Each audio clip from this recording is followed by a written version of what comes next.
சாந்தியும் சமாதானமும் நம் அனைவரின் மீதும் உண்டாவதாக. எல்லா புகழும் இறைவன் ஒருவனுக்கே. தொடர்ந்து நம்ம நிலவரங்களை பார்த்துட்டு இருக்கோம். இன்றைக்கி வந்திருக்கக்கூடிய சில முக்கியமான தகவலை ஒரு தொகுப்பாக பார்க்கலாம். முதல்ல நம்ம காசாக்குள்ளே பார்த்தலாம். காசாவில் தொடர்ந்து யுத்த நிறுத்தம் போய் கொண்டிருக்கு. இருந்தாலும் இஸ்ரேல் ராணுவம் அத்துமீறின காரியங்களை பல பகுதிகளில் பண்ணிகிட்டே இருக்காங்க. அதை இவங்களும் வார்ன் பண்ணிகிட்டு இருக்காங்க, காசாவில் இருக்கக்கூடிய போராளிகளும்.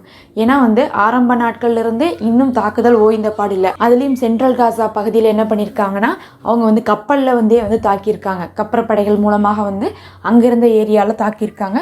அங்கேயும் பொதுமக்கள் இறந்துருக்காங்க. போர் நிறுத்தம்னு ஒன்று வந்துருச்சுன்னா அதோட விட்டுறணும். ஆனால் அப்போ கூட தொடர்ந்து இதே தாக்குதலை செய்துகிட்டே இருக்கிறாங்க. இதில் எங்கிருந்து இவங்க நிரந்தர நிறுத்தத்துக்கு வரப்போகிறாங்க அப்படிங்கிறது நமக்கு தெரியல. நேற்றும் தாக்குதல் நடந்திருக்கு. இதெல்லாம் இல்லாமல் அங்கே நம்ம சொல்லியிருந்தோம் மீட்பு பணி போயிட்டுருக்குன்ட்டு.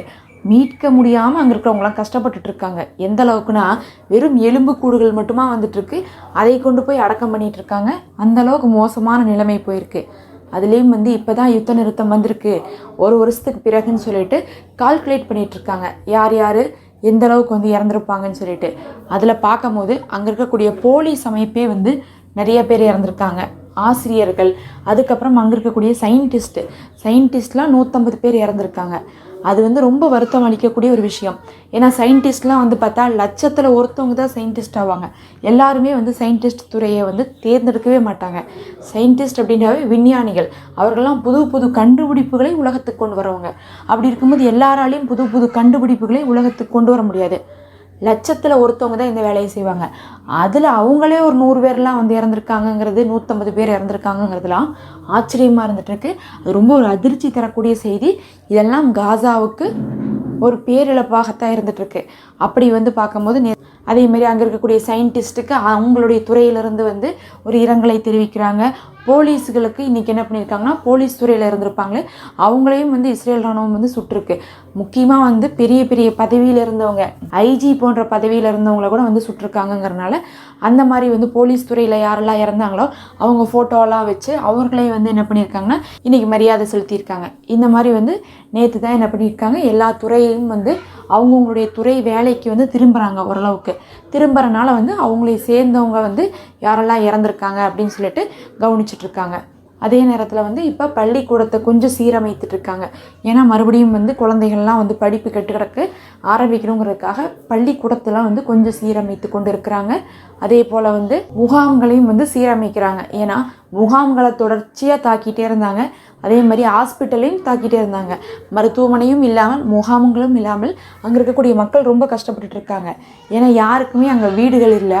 அதுலேயும் வடக்கு காசா பகுதியில் பார்த்துட்டோம்னா 80% மேலே சுத்தமாக வீடுகள் எடுக்கிறதுக்கே ஒன்றும் இல்லைங்கிற நிலைமையில் இருக்குது. எடுக்கிறதுக்கே ஒன்றும் இல்லைன்னா என்ன அர்த்தம்னா, அதை திருப்பி ஒன்றுமே பண்ண முடியாது. இப்போ ஓரளவுக்கு இருக்குது, பாதி பகுதி உடஞ்சிருக்கு, மிச்ச பாதி நம்ம சரிப்படுத்தலான் இருந்தால் அது வேற. ஆனால் எடுக்கிறக்கே ஒன்றும் இல்லைன்னா அதெல்லாம் ஒன்றுமே பண்ண முடியாது, போய் தொடவே முடியாது. ஏன்னா அதெல்லாம் உடஞ்சி தூள் தூளாக விழுந்திருக்கு பில்டிங்கு. அப்படி இருக்கும்போது அதை போய் எதுவுமே ரீபில்ட் பண்ண முடியாத ஒரு நிலைமை. அறகுறையாக கூட எதுவும் இல்லாத அளவுக்கு 80% வடக்கு காசா மோசமாக இருக்குது, முற்றிலுமாக மோசமாக இருக்குது. அங்கே மட்டும் 3 லட்சம் மக்கள் வீடு இல்லாமல் தவிச்சிட்டு இருக்காங்க. அங்கே இருக்கக்கூடிய மக்களில் ஒரு 5 லட்சம் பேர்த்தில் 3 லட்சம் பேர்த்துக்கு ஒரு வீடுமே இல்லை, தங்கறக்கே இடம் இல்லைன்னா அந்த அளவுக்கு அழிவு அங்கே ஏற்பட்டிருக்கு. அங்கே முகாம்களும் பாதிக்கப்பட்டிருக்கு, மருத்துவமனையும் பாதிக்கப்பட்டிருக்கு. நிறைய பேர் ரோட்டில் தான் இன்னும் தங்கிட்டு இருக்காங்க. ரொம்பவே ஒரு கஷ்டமான நிலைமை தான். போர் நிறுத்தம் வந்திருக்குங்கிறதுனால பெரிய யுத்தத்தை எதிர்பார்க்காம ஒரு பெரும் தாக்குதல்கள், வான் தாக்குதல்கள், இந்த மாதிரியான விஷயங்கள் கொஞ்சம் குறைக்கப்பட்டிருக்கலாமோ தவிர அங்கங்கே இன்னுமே சேஃப் இல்லாமல் தாக்குதலும் நடக்குது. எல்லாத்துக்கு மேலே அந்த மக்களுடைய நிலைமை வீட்டுக்கு போன நிலைமையெல்லாம் இல்லை. வீடே இல்லாமல் மறுபடியும் அவர்கள் கஷ்டப்பட்டுட்டு தான் இருக்கிறாங்க. இருந்தாலும் இந்த 1.5 வருஷத்தில் இப்போ பரவாயில்லன்னு சொல்லலாம். ஏன்னா ட்ரக்குகள் உள்ள போது, தண்ணீர் கிடைக்குது, மருத்துவமனையெல்லாம் இருக்குது, ஏதோ ஒரு இடத்துலையாவது நிம்மதியாக படுக்க முடியுது. இல்லாட்டினா என்ன பண்ணுவாங்கன்னா, நீங்கள் இடம் மாற்றுங்க, எங்களுக்கு சந்தேகமாக இருக்குன்னு சொல்லிட்டு இங்கிருந்து அங்கிருந்து இங்கேன்னு சொல்லிட்டு அகதிகளாக அனுப்பி கொண்டே இருப்பாங்க. அந்த ஒரு கொடுமை இப்போது இல்லாமல் இருக்குன்னு நம்ம சொல்லலாம். இப்படி ஒரு பக்கம் காசாவில் பொதுமக்களுடைய நிலைமை இருந்துட்டு இருக்கும்போது, மறுபக்கம் சின்வார் அவர்களுக்காக இன்றைக்கி நிறைய இடத்துலேருந்து வீடியோக்கள் வெளியே வந்துக்கிட்டே இருக்குது. அவருக்கு என்ன பண்ணியிருக்காங்க, பேனர்லாம் வச்சுருக்காங்க. அதுவும் சின்வாரை என்ன சொல்கிறாங்கன்னா, ஹீரோ ஆஃப் த ஃப்ளட் அப்படின்னு சொல்கிறாங்க. இந்த அல்-அக்ஸா ஃப்ளட் இருக்கே அதுக்கு ஹீரோவே அவர் தான் அப்படின்னு சொல்லிட்டு அவருக்கு அப்படி ஒரு டைட்டிலை கொடுத்து இன்றைக்கி அவர் இருந்த இடத்த போய் பார்த்து அங்கே அவருடைய மேல் ஆடை கிடச்சிருக்கு, அந்த சட்டை வந்து கிடச்சிருக்கு, அவர் போட்டிருந்த சட்டை, அந்த சட்டையெல்லாம் எடுத்துகிட்டு வந்திருக்காங்க. அந்த மாதிரி வந்து பார்க்கும்போது சின்வார் அவர்களை தான் வந்து இன்றைக்கி என்ன பண்ணிட்டு இருக்காங்கன்னா எல்லாரும் நினைத்து பார்த்து கொண்டு இருக்காங்க. கண்டிப்பாக அங்கே இருக்கக்கூடிய மக்கள் சின்வார் அவர்களை வந்து மறக்க மாட்டாங்க. ஏன்னா அவர்களுக்கு தெரியும் அங்கே இருக்கக்கூடிய அந்த போராளியுடைய போராட்டத்தின் காரணமாகத்தான் இப்படி ஒரு யுத்த நிறுத்தமே வந்திருக்குது. எவ்வளவோ விஷயங்களை நம்ம வந்து கடந்து வந்திருக்கோம்னா அதுக்கு போராளிகளுடைய ஆதரவு தான் முக்கியம்னு சொல்லிட்டு அங்கே இருக்கக்கூடிய மக்கள் நினைத்து பார்க்குறாங்க. இந்த விஷயத்தில் நம்ம வந்து இஸ்ரேலுக்குள்ளே பார்க்க முடியாது. அப்படியே இஸ்ரேலுக்குள்ளே போய் பார்த்துட்டா எப்படி இருக்குன்னா, அங்கே வந்து மக்கள்லாம் வந்து நெத்தனியாகுவை வந்து ராஜினாமா செய்யுங்கன்னு சொல்லிட்டு போராட்டம் பண்ணிட்டு இருக்காங்க. அதே இங்கே வந்து பார்த்தா மக்கள்லாம் சின்வார் அவர்களை போற்றி வந்து என்ன பண்ணுறாங்க, கலந்து கொள்கிறாங்க, கூட்டமாக சேர்ந்து கலந்து கொள்கிறாங்க. அங்கே மக்களும் போராளிகளும் ஒட்டுக்காக இருந்துட்டு இருக்காங்க காசாக்குள்ளே. ஆனால் வந்து இஸ்ரேலுக்குள்ளே அப்படி கிடையாது. தொடர்ந்து வந்து பார்த்தா இப்போது வந்து பாதுகாப்பு மினிஸ்டர் வந்து ராஜினாமா பண்ணார். இப்படியே மாற்றி மாற்றி ராஜினாமா பண்ணிட்டு இருக்காங்க.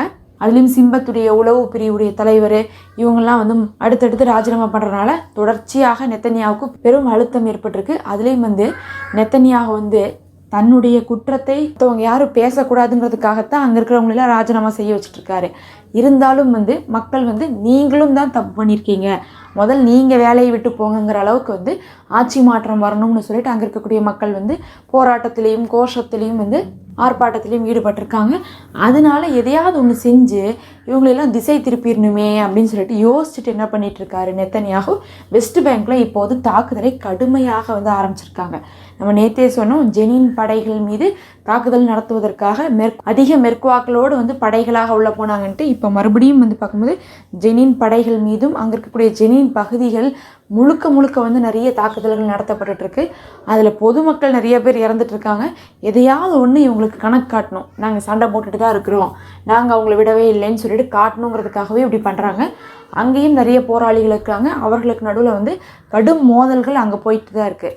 இதுக்கு நடுவில் ஆய்வாளர்கள்லாம் என்ன சொல்கிறாங்கன்னா, இவங்க வந்து இவங்களுடைய தோல்வியை மறைக்கிறதுக்காக, ஏன்னா காசாவில் நிறுத்தப்பட்டதுக்கு பிறகு இஸ்ரேல் ஊடகங்கள்லேயே ஒரு 3 நாட்களாக என்ன போகுதுன்னா இவங்க என்னென்னலாம் சொன்னாங்க உள்ளே போகும்போது, ஆனால் இப்போ கடைசியாக என்ன பண்ணியிருக்காங்க, எந்த ஒரு இலக்கையுமே ஜெயிக்காமல் போரை நிறுத்தி வச்சுருக்காங்க. அப்படிங்கும் போதே தெரியுது இவங்க எவ்வளோ வந்து இழந்திருப்பாங்கன்னு சொல்லிட்டு இஸ்ரேல் ஊடகத்துலேயே இஸ்ரேலை பற்றி கிளின்னு கிளிக்கிறாங்க. அதுலேயும் வந்து நெத்தனியாகு பாதி அழிச்சிட்டேன், முக்காவாசி அழிச்சிட்டேன், இன்னும் யாருமே மிச்சம் இல்லைங்கிற அளவுக்குலாம் பேசிகிட்டு இருந்தனால. ஆனால் அப்படியெல்லாம் பார்த்தா தெரியலையே, அவங்களாம் ரொம்பவே வந்து எப்படி இருக்காங்க, யூனிஃபார்ம்லாம் போட்டுட்டு பெரும் படைகளாக தான் வந்து பிணை கைதிகளெல்லாம் ஒப்படைச்சாங்கன்னு சொல்லிட்டு அங்கே இருக்க மக்கள் வந்து கீழே கிண்டல் செய்து கொண்டு இருந்த நேரத்தில் தான் அங்கே இருக்கக்கூடிய மக்கள்லாம் இஸ்ரேல் இராணுவத்துடைய தோல்வியை புரிந்து கொள்கிறாங்க. அப்படிங்கிறதுனால தான் இப்போ இஸ்ரேலில் இருக்கக்கூடிய நெத்தனியாகும் ஏதாவது ஒரு பக்கம் திசையை திருப்பி விட்டு அப்படியே மக்கள்கிட்ட வந்து இல்லை நாங்கள் சண்டை போட்டுட்டு தான் இருக்கிறோம், நாங்கள் பிணை கைதிகளுக்காக தான் தற்காலிகமாக நிறுத்தணும், மற்றபடி வந்து பார்த்தா வெஸ்ட் பேங்கை நாங்கள் விடுற மாதிரி இல்லைங்கிற மாதிரி காமிச்சிட்ருக்காங்க.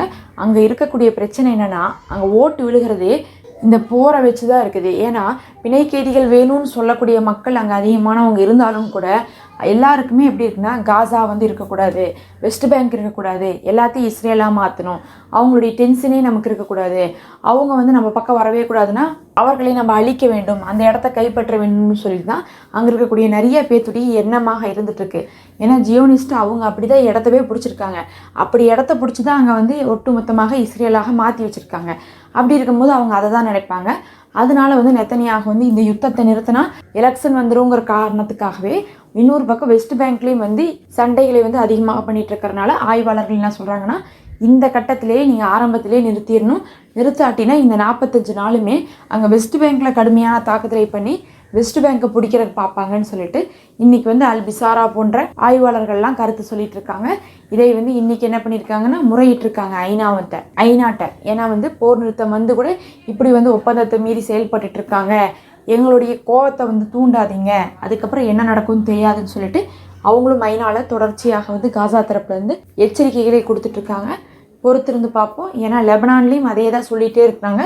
இருந்தாலும் போர் நிறுத்தமே வந்து முடிய போகுது லெபனானில். இன்னும் வந்து இஸ்ரேல் வந்து அங்கே செய்யக்கூடிய தாக்குதலை நிறுத்தவே இல்லை. 10ஆவதுக்கு இவங்க அடுத்தது ஆரம்பிப்பாங்களா இல்லையாங்கக்கூடிய பெரும் கேள்வியும் இருந்து கொண்டு தான் இருக்குது. இதெல்லாம் தான் அங்கேருந்து வந்த முக்கியமான செய்திகள். நம்ம அடுத்த ஒரு காணொலியில் சந்திப்போம். தொடர்ந்து இணைந்திருங்கள்.